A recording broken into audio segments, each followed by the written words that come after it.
Hey YouTube, it's ICU and welcome to the 21st episode of Best Tech Info and Rumors. To start off, I wanted to talk about the iPad 2.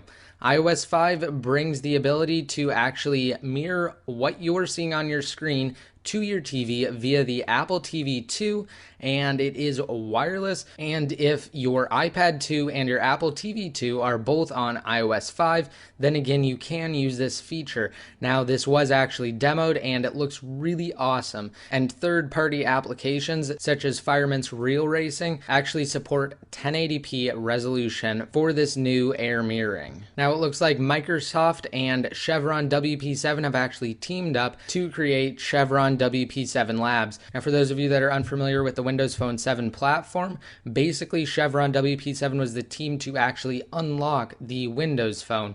Now an unlock for a Windows Phone just means that you can actually sideload third-party applications onto your device without actually being a registered developer. Now the only other way to get third-party applications on your device is to actually download it from the App Store. So this is an alternative to actually install third-party programs that either aren't approved by the App Store or applications that you are actually testing. Now Microsoft is doing this in hopes of actually rounding up new developers, because typically a developer account is $99, but with this unlock that's going to come out, you won't actually have to be a registered developer to sideload these third-party applications. Next, there's this new program called Win8 Menu, and this basically allows you to turn Windows 7 into a Windows 8 tile-based interface. Now it's really easy to use. All you have to do is just download the program and run it, and it basically transforms your user interface into a Windows 8-like tile-based interface. Now this isn't the final release, so the author of this application actually said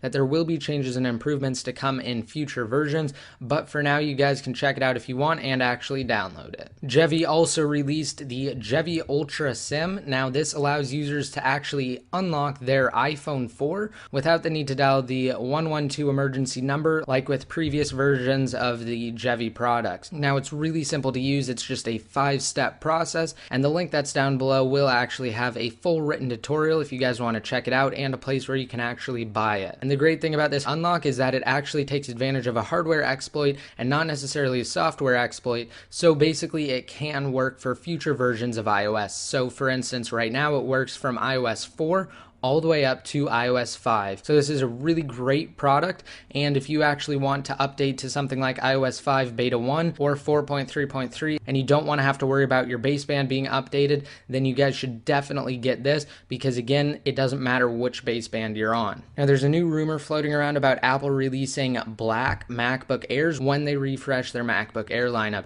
Now these pictures actually do look somewhat old, so I am a little bit skeptical about it, and it looks as if it could be a prototype of an earlier model. But I guess we'll just have to wait and see when Apple actually refreshes their MacBook Air lineup. Now Paul Pulse on Twitter actually claimed to have talked to Comex, and he says that Comex will probably release the Jailbreak sometime before this Wednesday.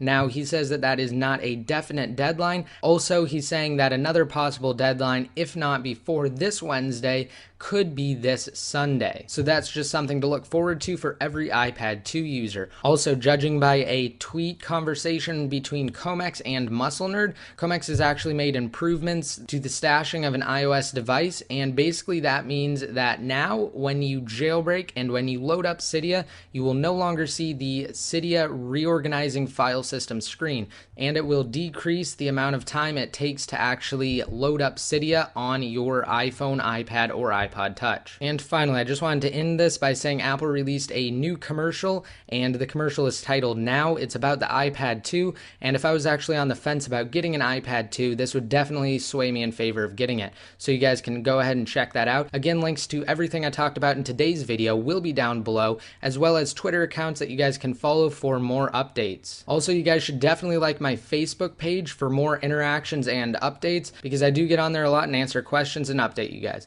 So I hope you guys liked this video. If you did, please remember to rate it up and hit that subscribe button over there to be notified every time I release a new video. I hope you guys like this video, and until next time, this is ICU signing out.